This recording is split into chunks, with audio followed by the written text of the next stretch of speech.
Bonjour, bonjour, bienvenue sur Les Deux Rives, lesdeuxrives.info. Aujourd'hui, nous allons parler du géant latino-américain, le Brésil. Pourquoi? Parce qu'on a pris le prétexte des 100 premiers jours du gouvernement de Lula pour revenir sur ce pays qui donc fait partie d'un changement ou est un engrenage dans un changement vers un monde multipolaire, étant donné que c'est un moteur des BRICS. Donc, pour analyser ce qui se passe au Brésil, nous avons l'immense plaisir d'être avec Alexandre Lohmann, qui est un économiste français vivant au Brésil, qui connaît bien le pays et en plus les mécanismes économiques depuis l'intérieur. Donc, Alexandre, bonjour, merci d'être sur notre rive.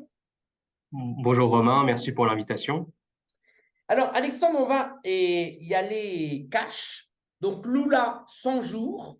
Le président a écrit, a fait paraître un article que nous avons d'ailleurs traduit en français et publié sur le site lesdeuxrives.info, dans lequel Lula dit donc 100 jours ont suffi pour renverser un scénario épouvantable, dans lequel il dit aussi au cours des 100 premiers jours de mon gouvernement, nous avons travaillé sans relâche pour restaurer la dignité et la qualité de vie du peuple brésilien. Bon, très bien. Nous savons que Lula avait déjà émis le souhait, avant même de prendre possession, d'axer un peu sa présidence sur le social. La question est simple, qu'en est-il réellement? Parce que 100 jours, c'est tout de même pas grand-chose. Ah, forcément, Lula, il essaye de survendre son bilan, mais objectivement, sur l'économie, alors sur la scène internationale, c'est un peu différent, mais sur l'économie, en fait, il ne s'est pas passé grand-chose. Forcément, 100 jours, il faut beaucoup plus de temps au Brésil pour faire passer des projets de loi importants sur l'économie et encore plus pour que ces projets de loi aient un impact réel. Durant les 100 jours, qu'est-ce qui a été fait? Les principales mesures dans le domaine économique, ça a été de mettre en sommeil certains projets de privatisation, de concéder une augmentation du réel du salaire minimum. Alors, en fait, ils avaient pour projet de faire une revalorisation de 2,8% du salaire minimum. Et cette revalorisation de 2,8%, elle va avoir lieu juste en, en mai, donc le mois prochain. Et jusqu'ici, on a eu en janvier une revalorisation de 1,4. Donc voilà, mais on n'a pas grand-chose en fait objectivement. Ils ont fait une proposition pour remplacer ce qu'on appelait le teto de gasto. C'est un système qui limitait l'augmentation des dépenses publiques. Elle ne pouvait pas croître plus que l'inflation. Mais en fait, même ça, en fait, le vrai projet n'a pas été encore présenté. Ils ont donné une sorte de PowerPoint à la presse et aux investisseurs pour dire, ben voilà, à peu près, notre proposition, c'est ça. Mais le texte final n'a même pas encore été présenté. Donc finalement, il y a encore beaucoup de suspense. Et voilà, donc clairement, il ne s'est rien passé. D'ailleurs, je regardais les sondages à ce sujet-là. Beaucoup de gens pensaient qu'en termes économiques, il y allait avoir Lula allait faire beaucoup plus de choses en 100 jours. Et en fait, il ne fallait pas avoir des attentes beaucoup trop élevées. Réformer l'économie d'un pays, que ce soit d'un côté d'une libéralisation ou de plus d'intervention d'État dans l'économie, ça ne prend pas 100 jours, ça prend plus de temps. Et d'ailleurs, hier, il y a des données d'inflation un petit peu plus positives qui ont été publiées, positives par rapport à ce qui était attendu. Et le membre du gouvernement a tweeté, voilà, c'est les résultats de notre politique. Il faut être modeste. Ouais. Le, le- le gouvernement Lula n'a pas fait grand-chose en termes économiques, ce qui ne veut pas dire que d'ici un an, il n'y aura pas des réformes importantes à prouver, comme le nouveau cadre fiscal, comme une plus grosse valorisation du salaire minimum, une réforme des impôts. En fait, le système des impôts au Brésil est complètement archaïque, avec les impôts reposent énormément sur l'industrie, très peu sur les services, alors que l'économie est essentiellement une économie de services, ce qui contribue à une certaine désindustrialisation. En plus, les impôts reposent également beaucoup sur la consommation et pas du tout, par exemple, je crois que les dividendes, c'est zéro. Donc, voilà, il y a des réformes en cours, mais en fait, aucune n'a été présentée encore. Élaborer des textes, ça prend plus que 100 jours. Exactement, exactement. 100 jours, c'est vraiment rien, hein, c'est 3 mois. Alors en plus, on se rappelle que la prise de pouvoir de Lula avait donné lieu à un tumulte qui, pour le coup, était, on va dire, le miroir un peu de la division de la société brésilienne. Hein. Je parle de ce qui s'est passé à Brasilia en début janvier.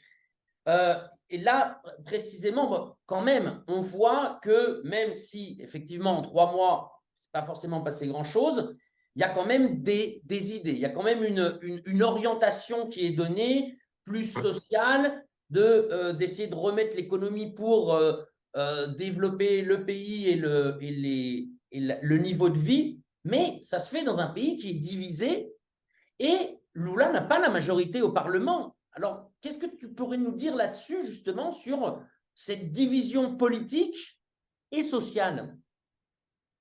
Alors, ouais, bon, la division politique, elle est évidente, parce que le candidat Bolsonaro a fait à peu presque 50% finalement. Hein, il y a eu 48-52 à peu près.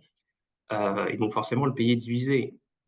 Et d'autant plus que dans le régime brésilien, c'est très rare que le président ait une majorité, parce que tant la Chambre des députés que le Sénat est toujours très divisé.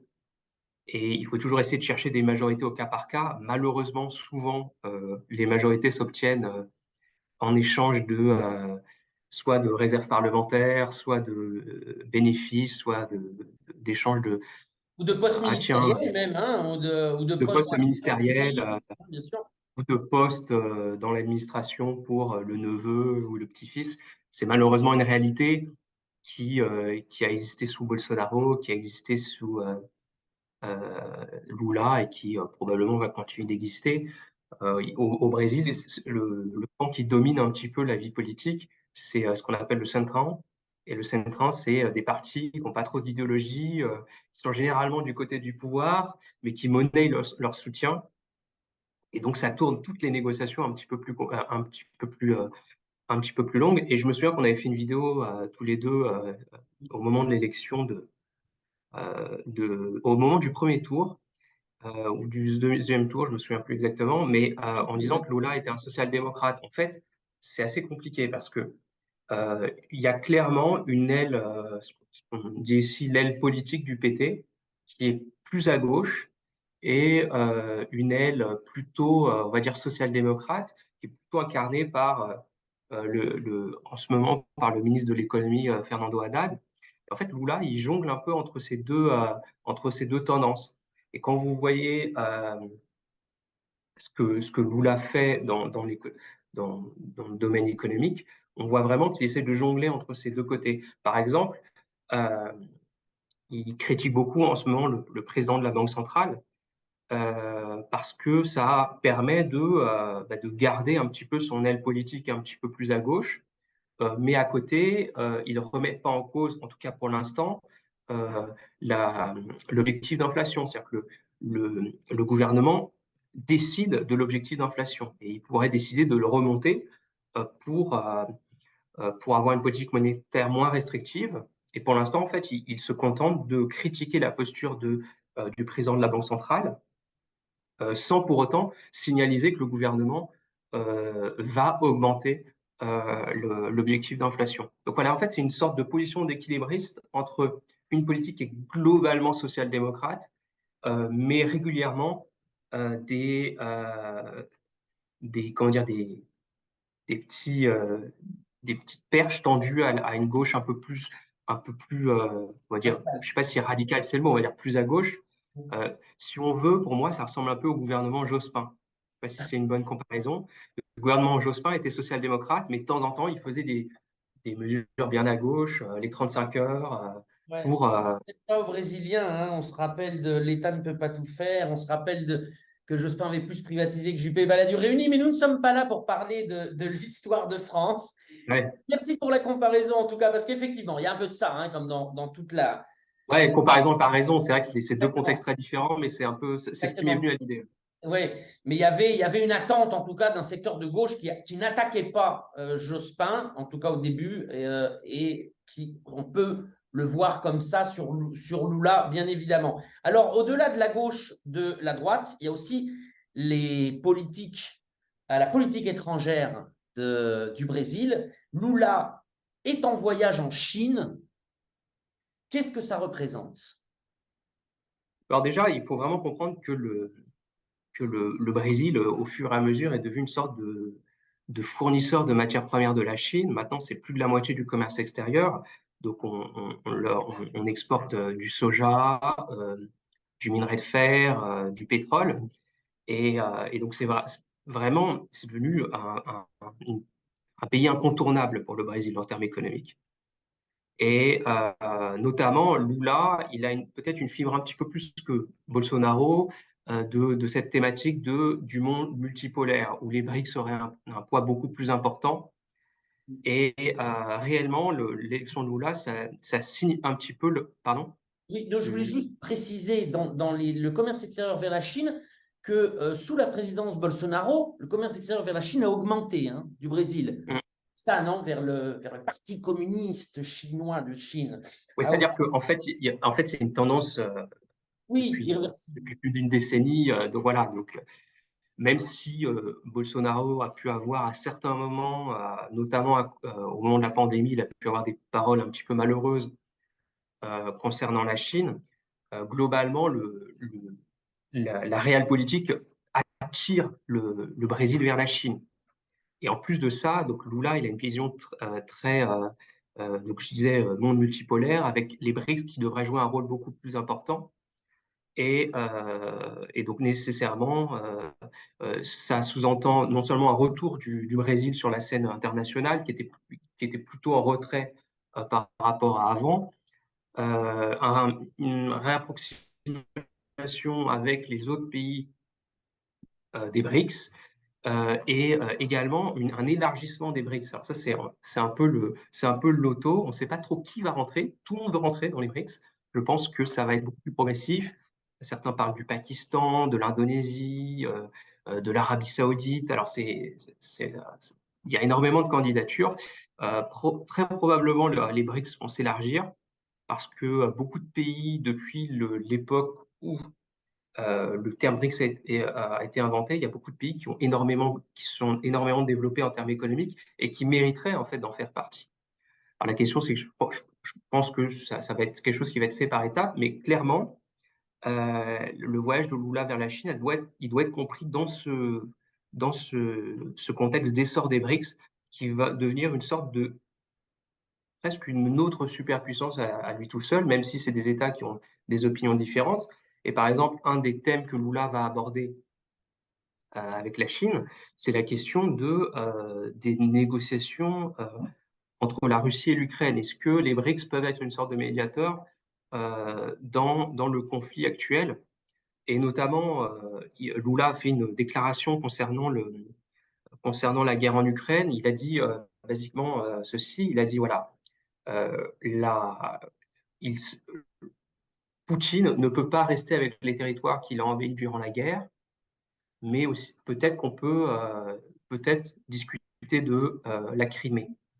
Et donc finalement, cette déclaration était plutôt un pas vers le camp ukrainien en signalisant euh, que voilà, Lula reconnaissait que éventuellement ben, la Russie devrait abandonner les territoires qu'elle a envahis pendant la guerre depuis février 2022. Mais c'est une déclaration qui a été très mal interprétée en Occident et y compris par l'Ukraine, où ils ont dit non, la Les extrémistes Crimée. ukrainiens ont rejeté immédiatement en disant qu'ils ne Ouais, renonceront jamais à la Crimée. Donc, comme ça, poum, ça. oui.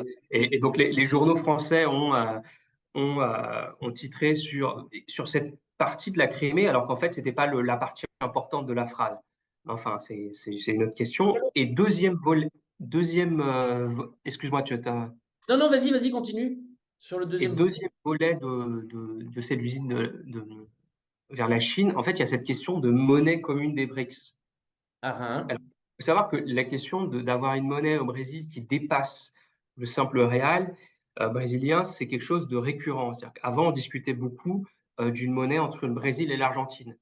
Le Mhm. problème, c'est que bon, la situation de l'Argentine est un peu compliquée et du coup, ça aurait été probablement bénéfique pour l'Argentine et un petit peu moins pour le Brésil. Et c'était un thème qui était discuté à la fois par le PT, mais de temps en temps poussé également par exemple, Paulo Guedes, qui avait fait une déclaration en ce sens au World Economic Forum. Et alors là, la question qui est en train de monter en ce moment, c'est une éventuelle monnaie commune des BRICS. Alors, le problème, c'est que, vous savez, dans ce domaine-là, il y a les intentions et ensuite la mise en pratique. Donc, les gouvernements des BRICS ont annoncé qu'ils allaient travailler sur une solution de monnaie commune entre eux pour être un substitut au dollar. Voilà, il faudra probablement attendre assez longtemps avant qu'il y ait vraiment une réalisation concrète dans ce domaine, mais au moins l'intention est là. Et probablement quelque chose de plus probable qui va se passer dans l'intervalle, c'est que beaucoup d'États vont commencer à utiliser le yuan dans les transactions avec la Chine. Parce que par exemple, le, les, le Brésil exporte majoritairement avec la Chine, mais on passe par le dollar à chaque fois. Et donc ça, c'est peut-être un problème qui rend le Brésil un petit peu vulnérable au cycle de hausse ou baisse du dollar. Et passer directement par le yuan, d'augmenter le commerce avec la Chine, de diminuer les coûts de transaction et d'être moins dépendant du dollar. Alors, de même, là, il y a eu des annonces récemment qui ont été faites, mais il faut comprendre que c'est une tendance de long terme qui peut-être est en train de s'accélérer. Parce que, par exemple, les premières transactions, enfin, on avait déjà des nouvelles de transactions directes en yuan entre Vale, l'entreprise minière brésilienne, et la Chine, déjà en 2020. Donc là, en fait, on est en train d'augmenter le nombre de transactions qui seraient faites. Voilà, ce n'est pas quelque chose qui tombe du ciel. C'est déjà une tendance lourde qui est logique et qui aurait lieu sans, euh, sans Lula, même sans les récents événements liés à la guerre en Ukraine. Alors probablement que là, c'est en train de s'accélérer à cause des événements récents. Mais voilà. Et alors, par exemple, quelque chose de tout simple, moi je suis économiste, je travaille beaucoup sur les questions d'inflation. En ce qui concerne les cotations du minerai de fer, euh, pour, qui est l'une des principales exportations brésiliennes et qui est fondamentale pour la bourse à Sao Paulo. En fait, on ne regarde plus les prix à Chicago. Avant, tout le monde avait les yeux rivés sur la bourse des matières premières à Chicago. Et maintenant, le protagoniste dans le domaine des matières premières industrielles est passé à la Chine. Donc maintenant, c'est la bourse de Dalian qui fait les cotations. Et la bourse de Chicago est devenue suiveuse. En fait, ce mouvement qu'on a vu, parce que la Chine est le plus grand consommateur de matières premières industrielles, vu leur forte croissance, et ce mouvement qu'on a vu de marchés financiers qui finalement tournent leur focus vers la Chine, on va aussi le voir dans les monnaies. Et donc, c'est logique que progressivement, il y ait de plus en plus de monnaies, de transactions qui se fassent en yuan, et notamment dans les réserves de la Banque centrale européenne, alors de la Banque centrale brésilienne, on a une énorme part de dollars, mais on a sur les monnaies résiduelles qui sont en général tournent en dessous de 5%, eh on a le yuan qui est passé devant l'euro. C'est-à-dire que voilà, on part de très bas, mais le poids de l'euro est au-dessus du yuan désormais dans les réserves de la Banque centrale brésilienne. Non, l'inverse. Le poids du yuan est supérieur à l'euro. Oui, pardon, excusez-moi. Oui, le poids du yuan est Non, supérieur à l'euro. évidemment, ça c'est intéressant. Et on a vu que ça ne fait pas rire du tout à Washington. On a écouté par exemple le sénateur Marco Rubio, donc une tête de pont de la, du modèle colonial, impérial et néolibéral, donc un élu de Floride, dire si ça continue comme ça avec des échanges en yuan, nous ne pourrons plus sanctionner, c'est-à-dire faire des mesures coercitives unilatérales contre les pays que nous n'aimons pas, grosso modo. Et donc, c'est tout le ciment de l'Empire américain qui risque de tomber. Donc ça, c'est intéressant. Et le Brésil, je dirais, parce que Bolsonaro aussi, sur la guerre en Ukraine, n'avait pas du tout suivi les États-Unis. Donc, est-ce qu'il y a une diplomatie brésilienne Est-ce qu'il y a un consensus, en tout cas dans la diplomatie brésilienne, pour pousser vers ce monde multilatéral? Je pense que ouais, un peu une sorte de cette vision du monde multilatéral, c'est une permanence dans la politique étrangère brésilienne. Alors, ça va être plus ou moins marqué. Bolsonaro était plutôt focalisé sur la scène interne, mais n'empêche qu'il avait une position qui n'était pas si différente de ça que Lula par rapport aux États-Unis. Alors, au tout début, il y avait une certaine fascination pour Trump, mais dès que ça a été Biden, en fait, finalement, qui a été élu, Bolsonaro était beaucoup plus en retrait par rapport à la relation avec les États-Unis. Et effectivement, voilà, c'est pas Lula qui arrive et qui, j'ai vu des analyses dans la presse française, mélenchonisation de Lula. Alors, je trouve ça vraiment complètement, complètement à côté de la plaque. Parce qu'en fait, c'est vraiment une tendance longue d'être plutôt sur une position, ce qu'on appelait avant les non-alignés. Oui. Et donc, justement, cette position donc, pour un monde multilatéral a aussi des répercussions en Amérique latine. Le Brésil joue un rôle évidemment gigantesque en Amérique du Sud et en Amérique latine. Et donc, il y avait ce projet donc, qui était soutenu par Haddad, donc le ministre de l'économie actuel donc de Lula, de créer une monnaie commune pour l'Amérique du Sud. Qu'en est-il de ce projet? Bon, alors c'est un peu particulier parce qu'en fait, c'était essentiellement une monnaie qui allait concerner l'Argentine et le Brésil, comme je le disais, peut-être avec des extensions au Mercosur. Euh, c'est un marronnier dans l'actualité brésilienne. C'est revenu, ça a été démenti par le gouvernement quand il a commencé à avoir des nouvelles là-dessus sur la presse. En fait, c'est probablement une idée qui flotte dans l'air, mais en fait, il n'y a rien, absolument rien de concret. Je pense notamment parce que le problème, c'est que même s'il le voulait, pratiquement c'est difficile parce que le principal partenaire, donc, ce serait l'Argentine, et l'Argentine actuellement est complètement instable en termes macroéconomiques. Ils ont une inflation qui va toucher les 100%, et donc du coup, mettre une nouvelle monnaie dans ces conditions, c'est très compliqué. Et donc même s'il y avait vraiment une volonté de le faire, ce serait un petit peu repoussé au calendrier grec du fait des problèmes de l'Argentine, et aussi des méfiances qu'il y aurait du côté brésilien à lier sa monnaie avec la monnaie, le réal brésilien, qui, mine de rien, a quand même une certaine crédibilité au sein de l'Amérique latine, de le lier à une monnaie qui est en train de, le peso argentin qui est en train d'un peu dans la tourmente. Parce que Voilà. en fait, c'est un article de Haddad, donc qui date si je, de l'année passée. Et oh là, zut, là. Dans cet article, donc il disait cette monnaie, donc il voudrait l'appeler le Sud, donc une monnaie, une nouvelle monnaie numérique sud-américaine qui serait émise par une banque centrale sud-américaine avec une capitalisation initiale faite par les pays membres proportionnelle à leur part respective dans le commerce régional. Et la capitalisation de cette monnaie se ferait avec les réserves internationales des pays et ou avec une taxe sur les exportations des pays extérieurs à la région. Donc, c'est quand même assez pensé. Alors, Oui, alors en fait, je pense ils ont vraiment travaillé là-dessus. Alors, Haddad et notamment Galipolo, qui est un économiste qui a plutôt une expérience sur les marchés financiers et qui est, alors c'est pas du tout sûr, mais qui est un des noms pressentis pour être le nouveau président de la Banque centrale européenne. Il poussait aussi dans ce sens-là. Mais toutes ces argumentations, ces travaux, ils ont été faits avant d'être élus. Et en fait, depuis qu'ils ont été élus, ils ont nié l'existence d'un projet. Et en fait, c'est ça. Je pense qu'en fait, effectivement, ils ont travaillé dessus. Si un jour le contexte est un peu plus favorable, je pense peut-être qu'ils pousseront pour ça. Mais actuellement, voilà, ils ont peut-être d'autres chats à fouetter, d'autres réformes à faire. Et du coup, c'est un peu remis au calendrier grec. Et c'est pour ça que je dis que plutôt qu'une monnaie, l'essor d'une monnaie sud-américaine, ce qui est beaucoup plus probable, c'est que progressivement la part du yuan augmente et que le yuan devienne un peu commence à concurrencer le dollar.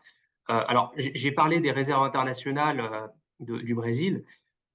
Pour avoir une idée, l'euro, c'est 4,74%. Alors, c'est des données de fin 2022, hein, et le yuan, c'est 5,37. Donc voilà, on est encore dans une marge importante possible de progression pour le yuan dans les réserves de la Banque centrale du Brésil. Et pour moi, il y aura cet essor du yuan bien avant un projet de monnaie au sein du Mercosur. Ok, très bien. Mais ce qui n'empêche qu'ils ont beaucoup travaillé l'hypothèse et Oui, je avant. pense que ça ressortira parce que je pense qu'effectivement, il y a tellement aussi de problèmes internes. Il n'a pas la majorité, il a un peu les mains liées. Il y a on va dire, un environnement géopolitique mondial qui est compliqué aussi. Donc, effectivement, les changements vont être petit à petit. Eh bien, écoute, Alexandre, merci beaucoup. Je te propose qu'on se retrouve dans 100 jours. Comme ça, on refait un point sur le Brésil dans 100 jours et puis on suivra Lula et son gouvernement et le Brésil et l'évolution du Brésil tous les 100 jours avec Alexandre sur les deux rives. Voilà, qu'est-ce que tu en dis? Pas de problème, avec plaisir, hein. Génial, génial. Eh bien, écoutez, voilà, eh bien, n'hésitez pas à mettre vos commentaires évidemment en dessous sur les 100 jours de Lula, sur le rôle du Brésil sur la scène internationale. N'hésitez pas non plus à aller sur le site www.lesdeuxrives.info, de cliquer sur Soutenez-nous et de faire une contribution dans la mesure de vos moyens, car figurez-vous que les deux rives ne sont financées ni en yuan, ni en réal, ni par aucune entreprise minière brésilienne, ni d'agro-export. Donc, nous ne pouvons compter que sur vous. Nous vous invitons donc à aller faire un don sur lesdeuxrives.info. Je vous remercie et à bientôt.